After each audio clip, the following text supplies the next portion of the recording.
New Mexico's special legislative session to address public safety began and ended in a matter of hours. The sole bill that made it to the governor's desk addressed funding for wildfire recovery efforts and appropriated $3 million to fund assisted outpatient treatment programs and competency diversion pilot programs. Governor Lujan Grisham called the session one of the most disappointing days of her career due to the lack of action taken by the legislature. Many within the state agree that more must be done to address issues surrounding crime and poverty. However, there are ideological differences on how to bring effective change.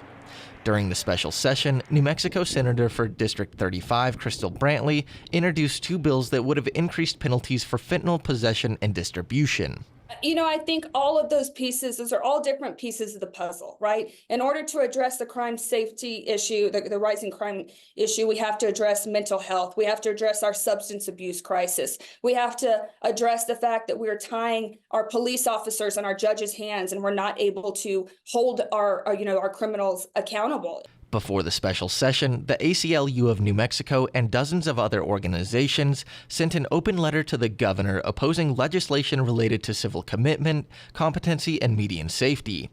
Quote, while well-intentioned, these approaches threaten to exacerbate the very issues they aim to fix, the letter stated. In Las Cruces, the city is having its own debates about how to reduce crime. A preliminary report from the LCPD shows that year-to-date, property crime is down 9%, but violent crime is up 58%. The City Council is scheduled on August 5th to vote on ordinances that would target panhandlers and individuals that use shopping carts to transfer their belongings, but some argue that further penalties and criminalization don't work.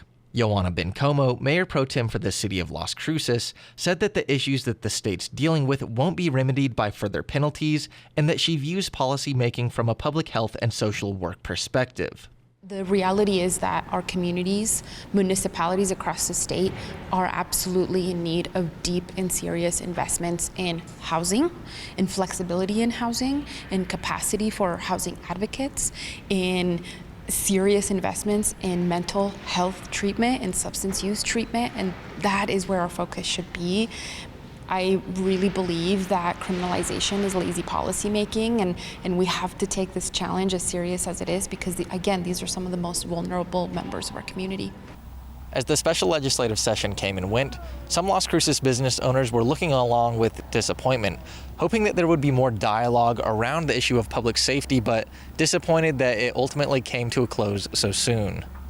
Vic Villalobos is one of those business owners and one of the founding members of Businesses for a Safer Las Cruces, and said he was let down by the lack of action taken at the state's capital. I think in general, it showed that our legislators, I think, just didn't care at all to not even consider some of the other issues that are going on when it's literally like just running rampant through our not only our city, but our state. It's just really, really disappointing. Villalobos said he's in favor of more public programs to address housing shortages and substance use disorders, but felt that the state's legislature should have taken more action. These are baby steps of trying to make improvements for our community, for our state, for everything. And I think that this was just another failure of that system at a state level that they weren't even willing to give the governor a try. I think it's pretty disrespectful in general, not only to the governor, but the constituents of this state that we want change. We're looking for answers and we want to make a difference. And that was a pretty bold, just slap in the face. Amidst the policy debates and political disagreements, aid organizations like the Mesilla Valley Community of Hope continue to provide housing and other services for individuals who are in need.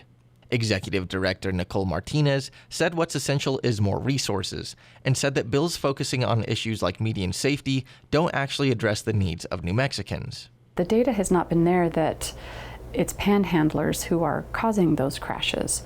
So to me, it seems that this is just another way to stop people who are asking for money from being visible in our community, when instead we should be looking at traffic infrastructure and why people don't have livable wages or enough disability income, and fixing those root sources rather than blaming somebody who does not have enough money for crashes that are happening when that's not the issue. Martinez said she hopes that lawmakers emphasize advocating for more resources that bolster availability to rehabilitation resources. I think that the urgency is to create more housing and to provide more support for service providers and services that are needed by people who are experiencing poverty and homelessness. Where's the urgency in that? We'd love to see more money being focused on those issues so that we aren't enacting legislation and promising people these safety nets that aren't there. New Mexico's legislature will meet in January for a 60-day session, where public safety is all but certain to be a top agenda item. But first, legislators will be moving into an election season where New Mexicans will be searching for solutions to the situation at hand. For KRWG Public Media, I'm Jonny Coker.